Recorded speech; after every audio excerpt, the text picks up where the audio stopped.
जय Hind. Brigadier Hemant Mahajan. मगाशी आपला live Facebook जो चालू होता तो तंत्रज्ञानाच्या प्रॉब्लेममुळे थांबला, त्याकरता क्षमस्व. आणि आता आपण आपला जो आजचा विषय आहे तो पुन्हा एकदा मांडण्याचा प्रयत्न करू. विषय आहे की चीन आणि पाकिस्तान भारताच्या विरुद्ध 24 तास 365 दिवस एक हायब्रिड वॉर लढत असतात, ज्याचं भारताला वेळोवेळी प्रत्युत्तर हे द्यावं लागतं. तर मागच्या आठवड्यात ज्या महत्त्वाच्या घटना घडल्या, ज्याच्याद्वारे आपण ज्या दोन्ही देशांना प्रत्युत्तर दिलं, त्याच्याविषयी आपण बोलू. सर्वात पहिला जो विषय आहे तो आपला आहे की आपण आपली जी डिफेन्स इंडस्ट्री आहे ही चांगल्या पद्धतीने वाढवतो आहे, ज्याला आपण आत्मनिर्भर भारत म्हणू, किंवा ज्याला दुसरं नाव आहे की आपण परदेशाकरता आता शस्त्र निर्यात करतो आहे.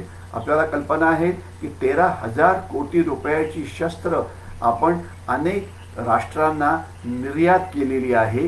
ही चांगली बाब आहे, कारण यामुळे भारतात नोकऱ्या निर्माण होतात आणि युवकांना जॉब्स मिळतात. दुसरी गोष्ट अशी की महत्त्वाचं तंत्रज्ञान हे भारतामध्येच डेव्हलप होतं आणि लढाई झाली तर कुठलाही देश आपलं ते तंत्रज्ञान थांबवू शकत नाही. आपल्याला कल्पना असावी की आज आपली जी डॉकयार्ड्स आहेत, जिथे बोटी बनवल्या जातात, खास जे डॉकयार्ड कलकत्त्यामध्ये आहे, तिथे आता 27 वेगवेगळ्या बोटी या बनवल्या जाणार आहेत, ज्यामधल्या 7 या परदेशाकरता बनवल्या जात आहे. ही एक अतिशय चांगली बाब आहे.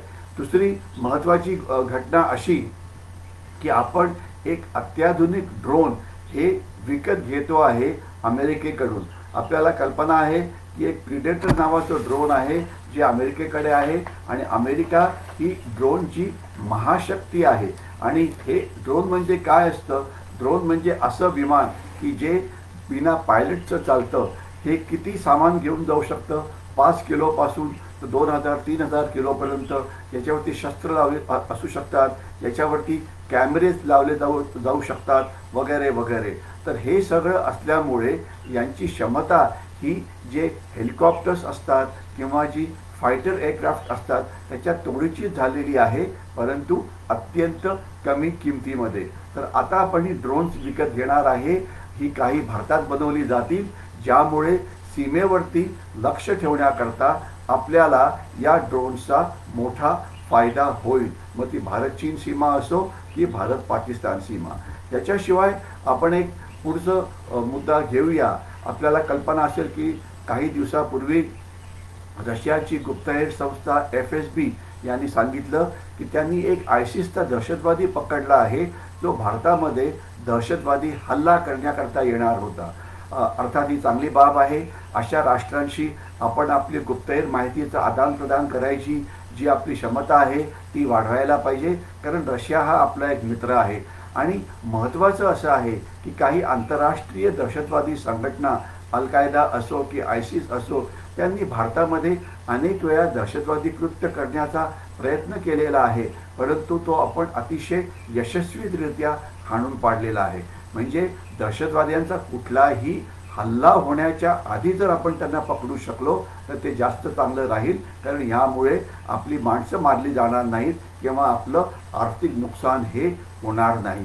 तर आता दहशतवादी एक नवीन मोडस ऑपरंडी वापरत आहेत, ज्यामध्ये रशियासारख्या एका मित्रराष्ट्राच्या बाजूने ते नॉर्मल सिव्हिल विमानाने भारतात पोहोचतील आणि भारतात गडबड करायचा प्रयत्न करतील. तर हे नवीन जे मोडस ऑपरेंडी आहे त्याच्यावरती आपण लक्ष हे ठेवायलाच पाहिजे. याच्या पुढची जो मुद्दा आहे तो म्हणजे चीनी जहाजं इंडियन ओशन किंवा हिंदी महासागरामध्ये त्यांची येण्याची संख्या ही वाढलेली आहे.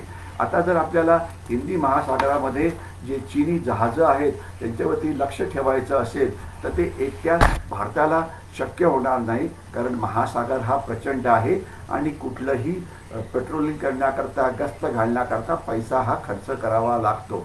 तर म्हणून आपण आपले जे क्वाड्रिलॅटरल कोऑपरेशनचे जे देश आहेत त्यांचा वापर करावा ऑस्ट्रेलिया असो की जपान असो, याच्याशिवाय साऊथ ईस्ट एशियाचे जे देश आहेत त्यांचा वापर करावा, त्यामुळे ही सगळी राष्ट्र आपल्या नौदलाचा वापर करून चीनवरती लक्ष ठेवतील, ज्यामुळे चीनच्या हालचालीवरती लक्ष ठेवण्याचं काम आपण कमी किमतीमध्ये करू शकू.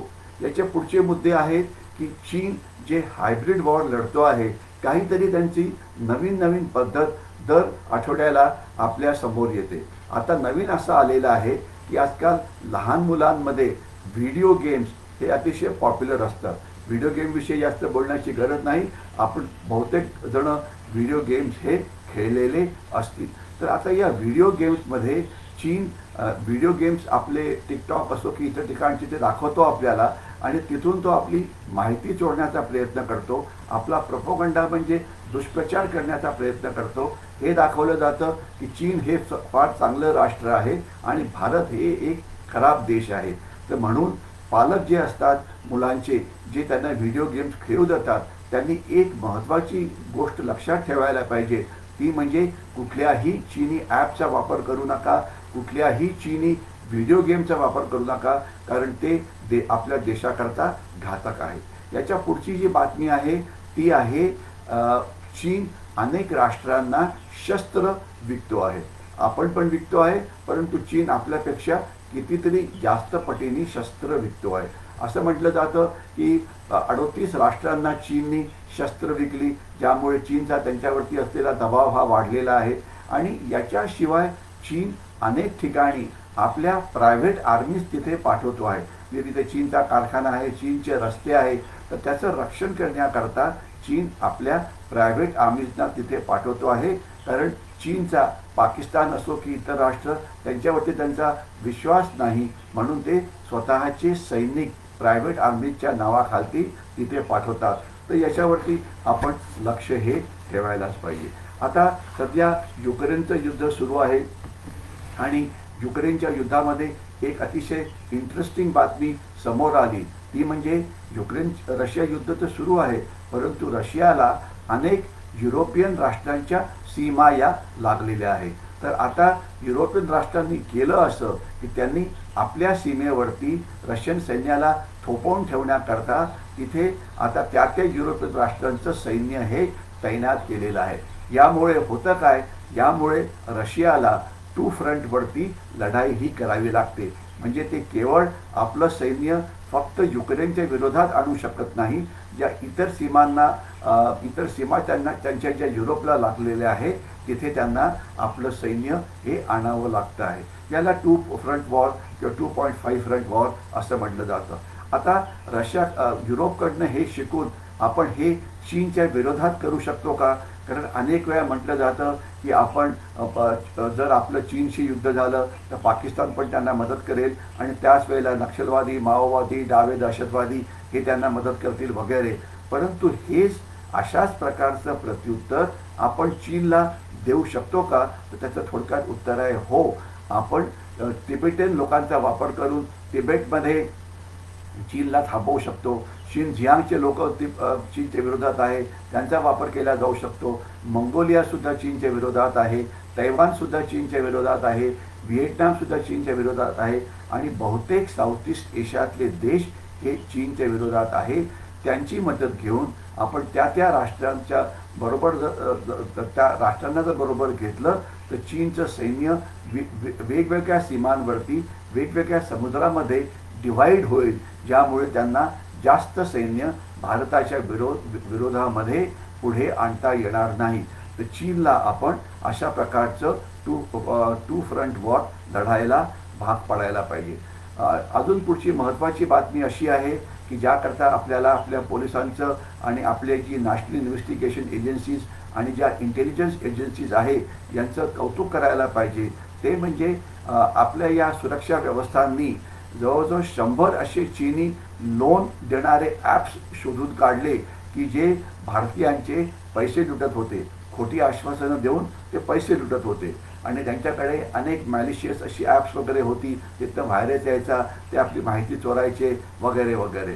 तर याच्यामुळे अनेक भारतीय जे कर्जाच्या नावाखाली पैसा आपला बर्बाद करत होते ते आता यातून वाचतील. तर याकरता पुन्हा एकदा सांगायला पाहिजे की कुठलंही चीनी ॲप हे वापरू नका, कुठलीही चीनी वस्तूही वापरू नका, चीनी मालांवरती बहिष्कार घाला. आता येणाऱ्या दिवसामध्ये सण येणार आहेत, तर अजिबात चीनी गोष्टींना पूर्णपणे काउंटर करा. याच्या पुढचा नेक्स्ट मुद्दा जो आहे तो आहे जपानच्या बाबतीत. एक बातमी आली की जपान आता लॉंग रेंज मिसाईल्स आपल्या किनारपट्टीवरती तैनात करत आहे. आता जपान कशा करता, तर चीन विरोधात लढण्याकरता. तर जी राष्ट्र चीनच्या विरोधात आहे, मग ते जपान असो की साऊथ कोरिया असो की साऊथ ईस्ट एशियातले देश असो, यांची सुरक्षा व्यवस्था मजबूत करण्यात जर आपल्याला आपण करू शकलो, तर यामुळे ही चीनच्या विरोधात जास्त स्ट्रॉंगपणे उतरू शकतील. तर म्हणून अशा सगळ्या मित्रराष्ट्रांना जी चीनच्या विरोधात आहे, आपण त्यांना मदत करून त्यांची सेना दलं अजून जास्त मजबूत करण्यामध्ये त्यांना आपण जेवढी शक्य आहे तेवढी मदत ही करायलाच पाहिजे. याच्याशिवाय नेक्स्ट पुढचा जो प्रश्न आहे की चीन आपल्या माणसांच्या विरुद्ध कसा वागतो. असं म्हटलं जातं की चीनचा सर्वात मोठा शत्रू आहे चीनचे सामान्य नागरिक. तर यामध्ये चीन काय करतो, कुठलाही असा नागरिक जो असतो की जो कम्युनिस्ट पार्टी ऑफ इंडियाच्या विरोधात काही लिहितो, काही कारवाई करतो, तर त्याला लगेच पागलखान्यामध्ये किंवा सायकॅट्रिक वॉर्डमध्ये टाकलं जातं. तर याच्यावरनं त्याचं नुकसान किती होईल याची आपण कल्पना करू शकतो. तर हे अशा प्रकारे चीन जे ह्युमन राईट्स व्हायोलेशन करत असतो त्याविषयी आपण ही माहिती वेगवेगळे जे वर्ल्ड फोरम आहेत तिथे हे पोचवायला पाहिजे. कारण अशा प्रकारचे ह्युमन राईट्स व्हायोलेशन हे चीन अत्यंत मोठ्या प्रमाणामध्ये करत असतो. एकच माहिती मी पुन्हा रिपीट करतो, अनेक वेळा मी म्हटलेलं आहे, परंतु चीनने आज 25-30 लाख उयगर मुस्लिमांना कैदेत टाकलेलं आहे. याशिवाय चीन तिबेटमध्ये मोठ्या प्रमाणामध्ये अत्याचार करतो आहे. तर हे सगळं जगाच्या पुढे मांडलं गेलंच पाहिजे. याच्या पुढची बातमी आहे ती म्हणजे इन्फॉर्मेशन वॉरफेअर किंवा माहिती युद्ध, प्रोपोगंडा वॉरफेअर किंवा दुष्प्रचार वॉरफेअर किंवा अपप्रचार वॉरफेअर किंवा सायकोलॉजिकल वॉरफेअर वगैरे. आता चीन आणि रशिया याचा वापर खूप करतात. सध्या रशिया युक्रेन वॉरमध्ये याचा वापर करतच आहे आणि त्याला युक्रेन प्रत्युत्तर देतो आहे. आणि यामध्ये युक्रेनला आपल्या अमेरिकेकडून किंवा युरोपियन राष्ट्रांकडून पुष्कळ मदत झालेली आहे. म्हणून इन्फॉर्मेशन वॉरफेअरमध्ये जिथे रशिया ही मोठी महाशक्ती आहे, एवढी महाशक्ती असून सुद्धा त्यांना आपलं इन्फॉर्मेशन त्यांना फारसं काही करता आलं नाही. सायकोलॉजिकल वॉरफेअरचा युक्रेनवरती काही परिणाम झाला नाही. परंतु महत्त्वाचं जास्त असं आहे की रशियाने नेमकं काय केलं होतं, त्याचा काय परिणाम झाला, युक्रेनने स्वतःचं रक्षण कसं केलं, या सगळ्याचा भारताच्या सामरिक शास्त्रज्ञांनी अभ्यास करणं गरजेचं आहे. ज्यामुळे याचा वापर आपण करू शकतो पाकिस्तान आणि चीनच्या विरोधामध्ये. त्याच्या पुढची जी बातमी आहे ती म्हणजे गुप्तहेर संस्थांचं काम. गुप्तहेर संस्थांचं काम जे रशियाच्या ज्या गुप्तहेर संस्था होत्या त्यांचं काम युक्रेन लढाईमध्ये फारसं चांगलं नाही. असं म्हटलं जातं की गुप्तहेर संस्था is the first line of defence, म्हणजे देशाचं सर्वात पहिले रक्षण करण्याचं काम गुप्तहेर संघटना या करतात. तर इथे त्यांनी काय चुका केल्या याचं पण आपण विश्लेषण करायला पाहिजे आणि आपल्या गुप्तहेर संस्था अजून जास्त मजबूत बनायला पाहिजे. हा एक आपल्याला मोठा निरोप आहे. याच्याशिवाय पुढचा जो मुद्दा आहे तो म्हणजे युक्रेन वॉरमध्ये रशिया प्रायव्हेट आर्मीजचा वापर करत आहे. प्रायव्हेट आर्मीज म्हणजे काय, आता कुठल्याही देशाची सैन्य दलं असतात त्यांना कायद्याप्रमाणे काम करावं लागतं. ते ह्युमन राईट्स व्हायोलेशन किंवा उलटीसुलटी कामं ही करू शकत नाही. तर त्याच्याकरता प्रायव्हेट आर्मीचा वापर केला जातो. प्रायव्हेट आर्मीज म्हणजे नेमकं कोण, असे काही संस्था असतात.